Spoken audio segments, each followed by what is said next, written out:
우리 다 같이 주님께서 가르쳐주신 기도 하시면서 새벽 예배 하나님 앞에 드립니다. 하늘에 계신 우리 아버지여, 이름이 거룩히 여김을 받으시오며 나라의 임하옵시며 뜻이 하늘에서 이룬 것 같이 땅에서도 이루어지이다. 오늘날 우리에게 일용할 양식을 주옵시고 우리가 우리에게 죄 지은 자를 사하여 준 것 같이 우리의 죄를 사하여 주옵시고 우리를 시험에 들게 하지 마옵시고 다만 악에서 구하옵소서. 대개 나라와 권세와 영광이 아버지께 영원히 있사옵나이다. 아멘. 찬송가 28장 우리 함께 같이 찬송하겠습니다. 찬송가 28장입니다. 28장 우리 함께 같이 찬송합니다. 복의 근원 강림하사 찬송하게 하소서. 한량 없이 자비하심 증량할 길 없도다. 천사들의 찬송가를 내게 가르치소서. 구속하신 그 사랑을 항상 찬송합니다. 주의 크신 도움 받아 이때까지 왔으니 이와 같이 천국에도 이르기를 바라네. 하나님의 품을 떠나 죄에 빠진 우리를 예수 구원하시려고 보혈을 여주셨네. 주의 귀한 은혜 받고 일생 빚진 자 되네. 주의 은혜 사슬 되사 나를 주께 매소서. 우리 마음은 연약하여 범죄하기 쉬우니 하나님이 받으시고 천국인을 지소서. 아멘. 아멘. 오늘 시간 하나님께서 우리에게 주는 말씀은 어제와 같은 창세기 12장 1절 말씀부터 4절 말씀입니다. 구약성경 14면에 있는 창세기 12장 1절 말씀부터 4절 말씀까지 우리 같이 한 목소리로 이 말씀을 봉독합니다. 창세기 12장 1절 말씀부터 4절입니다. 함께 같이 봉독합니다.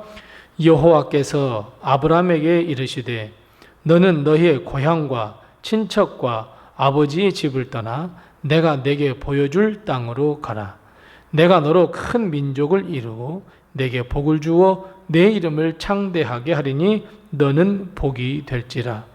너를 축복하는 자에게는 내가 복을 내리고 너를 저주하는 자에게는 내가 저주하리니 땅의 모든 족속이 너로 말미암아 복을 얻을 것이라 하신지라.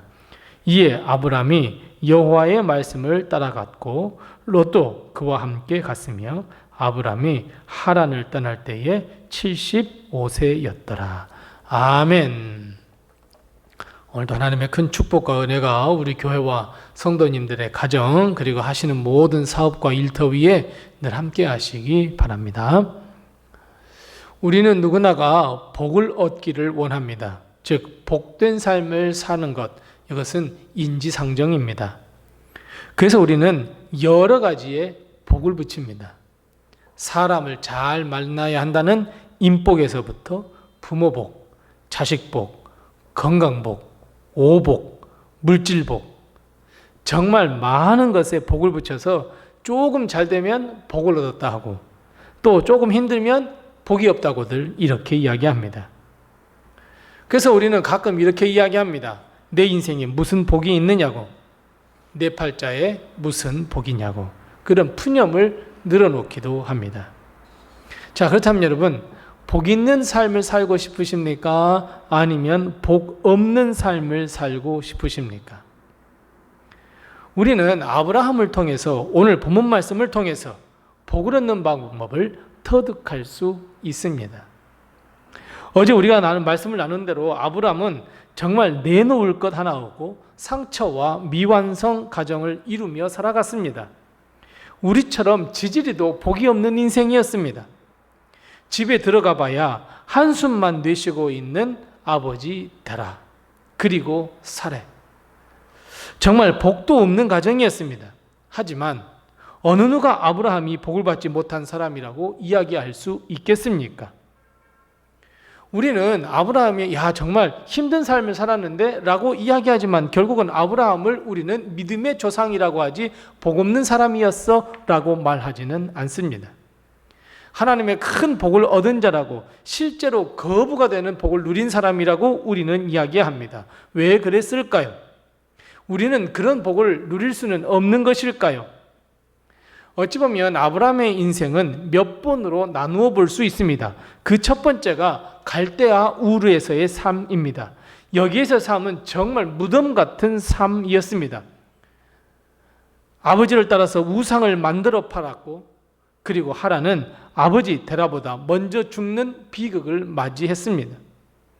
그래서 데라는 가나안 땅을 향해 떠났습니다. 모든 것을 다 잊어버리고자 이 가나안 땅을 향했습니다. 하지만 갈대아 우르에 멈춰서고 말았습니다. 아브라함의 두 번째 인생은 결혼입니다. 하지만 이 결혼 역시 자녀가 없어서 미완성의 가정으로 남아 있어야 했습니다. 하지만 아브라함은 그 가운데서도 하나님의 음성을 듣고 과거의 삶에 벗어나 고향과 아버지 그리고 친척의 땅에서 떠나 비전을 따라 사는 삶, 하나님의 말씀을 따라 사는 삶으로 변화되었습니다. 삶의 방향이 완전히 전환되었습니다. 이것이 바로 이 창세기 12장이고 아브라함의 세 번째 삶입니다. 그리고 마지막 네 번째의 삶은 이삭이 태어난 후의 삶입니다. 즉 어찌 보면 아브라함은 인생 전반기에는 복이 없는 삶이었습니다. 하지만 후반기에는 복이 넘치는 삶을 살았습니다. 하나님께서 복 그 자체가 바로 너야 라고 오늘 말씀하고 있는 것처럼 하나님의 놀라운 축복을 누리며 사는 인생이 되었습니다. 그렇다면 여러분, 아브라함에게 도대체 어떤 일이 있었기에 복 없는 삶에서 복이 되는 삶으로 변화되었을까요? 이미 우리는 답을 알고 있습니다. 바로 비전을 따라 사는 삶입니다. 아브라함이 비전을 따라 하나님의 말씀을 따라 사는 인생으로 변화되니 바로 복 있는 인생으로 변화가 되었습니다. 하나님의 말씀에 순종하는 삶, 하나님의 말씀을 믿고 의지하는 삶, 하나님의 말씀대로 삶을 사는 삶, 이런 삶으로 변화됐기 때문입니다. 하나님은 아브라함에게 한 가지 약속하셨습니다. 비전을 따라 사는 삶, 내 말에 순종하는 삶, 그런 삶을 산다면 오늘 본 말씀 2절 말씀처럼 내가 너로 큰 민족을 이루고 내게 복을 주어 내 이름을 창대하게 하리라, 그리고 너는 복이 될 거라, 이렇게 약속하셨습니다. 여러분, 75세가 되도록 아들이 없던 아브라함인데 하나님께서 큰 민족을 이루게 하시겠다? 여러분, 이 약속 정말 터무니없지 않습니까? 하지만 아브라함은 이것을 믿었습니다. 하나님의 약속을 믿었습니다. 아무런 의미 없는 인생에서 그저 주구장창 앉아만 있는 인생에서 의미 있는 삶으로 변화되었습니다. 이것이 아브라함으로 하여금 복이 되도록 했으며 하나님의 복을 얻는 계기가 되었고 하나님의 복을 누리는 계기가 되었습니다. 우리가 잘 알듯이 건강도 누렸습니다. 아들 이삭도 얻었습니다. 궁극적으로 모든 믿는 이의 조상, 믿음의 조상도 되었고 예수 그리스도의 조상도 되었습니다.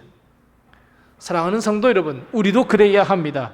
아브라함처럼 비전과 꿈을 따르는 인생, 하나님의 말씀에 순종하며 하나님을 의지하는 인생으로 변화가 된다면 하나님은 아브라함뿐만 아니라 우리에게도 복을 허락해 주십니다. 보이지 않는다 하여도 우리 손에 쥐어지지 않는다 하여도 하나님의 말씀을 믿고 순종하여 사는 인생이 된다면 우리는 복이 될 줄로 믿습니다. 그런데 여러분, 복이 된다라고 하는 것, 여러분 무슨 의미일까요? 무슨 의미이냐면 바로 우리 가정이 복의 출발이 된다라고 하는 의미입니다. 자, 우리 본 말씀 3절 말씀을 같이 한번 읽어보겠습니다. 3절 말씀입니다. 같이 읽습니다. 너를 축복하는 자에게는 내가 복을 내리고 너를 저주하는 자에게는 내가 저주하리니 땅의 모든 족속이 너로 말미암아 복을 얻을 것이라 하신지라. 아멘. 여러분, 이것이 복입니다. 우리는 하나님의 자녀로서 우리 가정에, 그리고 우리 교회에, 그리고 이웃에게 복이 될 수 있습니다. 이게 결국 무슨 말입니까? 너는 복이 된다 라고 하는 말은 내가 복도 받지만 사실은 하나님께서 하시고자 하시는 말씀은 너는 축복의 통로가 될 거야 라고 하는 말씀입니다. 왜요? 2절 말씀에 보면 이미 아브라함은 복을 얻게 된다라고 말씀하셨습니다. 창대함을 복을 얻게 된다라고 하는 말씀입니다. 그리고 3절 말씀에 더 나아가 너는 복이 된다라고 하는 말, 그 말씀을 3절 말씀에서는 내가 축복의 통로가 될 거야, 바로 이 말씀입니다. 그래서 여러분, 하나님께서 너는 복이 될 거야 라고 하는 말 가운데는 두 가지 의미가 담겨 있다는 것, 이제 우리는 깨달을 수 있습니다. 하나는 실제로 내가 복을 얻는 것이고, 두 번째는 나를 통하여 축복의 통로가, 즉 내가 축복의 통로가 되어서 나를 알고 있는 모든 사람, 아니 내가 기도하는 모든 이들에게 축복이 흘러차고 넘칠 거야 라고 하는 두 가지 의미입니다. 그래서 여러분, 복이 되고자 하십니까? 내가 먼저 복을 얻고 많은 사람들이 축복의 통로의 역할을 하고 싶으십니까? 여러분, 믿음의 삶 사셔야 합니다. 하나님의 삶 살아야 합니다. 하나님의 말씀에 따라 사는 삶, 하나님의 말씀에 순종하는 삶, 비전을 따라 사는 삶이 되어야 합니다. 하나님의 영광을 위한 삶으로 변화되어야 하고 하나님의 말씀에 따라 사는 인생으로 변화되어야 합니다. 사랑하는 성도 여러분, 하나님의 말씀에 따라 사는 인생이 복 있는 삶이며 축복의 통로가 될 수 있습니다. 우리 자녀들에게 축복의 통로가 될 수 있고, 교회와 이웃, 그리고 세상을 향한 축복의 통로가 될 수 있습니다. 아브라함은 믿음의 조상이 되어 모든 믿는 이의 축복의 통로가 되었습니다. 복이 되었습니다. 아브라함 그 자체가 복이 되었습니다. 우리 역시 믿음의 삶을 살아야 합니다.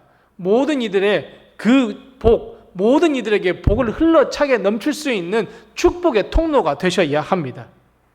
하나님은 그 어떤 조건도 내걸지 않았습니다. 복을 얻기 위해서는 너 이렇게 해야 돼, 복을 얻기 위해서는 네가 이것을 바쳐야 해, 내걸지 않으셨습니다. 그저 하나님은 우리 마음에 믿음이 있는지 없는지 그것만 보십니다. 믿음을 따라 사는 삶인지 하나님의 말씀에 순종하는지 그것만 보시는 것이 하나님입니다. 그것이 하나님께서 판단하시는 기준입니다. 그래서 여러분, 하나님이 주시는 그 복은 은혜입니다. 대가 요구하지 않으십니다. 그래서 은혜입니다. 그래서 하나님이 내게 주신 복은 하나님의 은혜이고, 그리고 내가 축복의 통로가 되는 것 역시 하나님의 은혜입니다. 사랑하는 성도 여러분, 하나님의 은혜, 하나님의 축복이 충만하게 내게 임하시기를 원하십니까? 나를 통하여 많은 사람들이 축복을 얻도록 내가 축복의 통로 되시기를 원하십니까? 믿음의 삶 사셔야 합니다. 비전의 삶 사셔야 합니다. 특별히 무엇보다도 영생을 얻는 그 축복, 나를 통하여 그 영생의 복을 세상에 널리 전하고 싶으십니까? 전도하며 선교하셔야 합니다.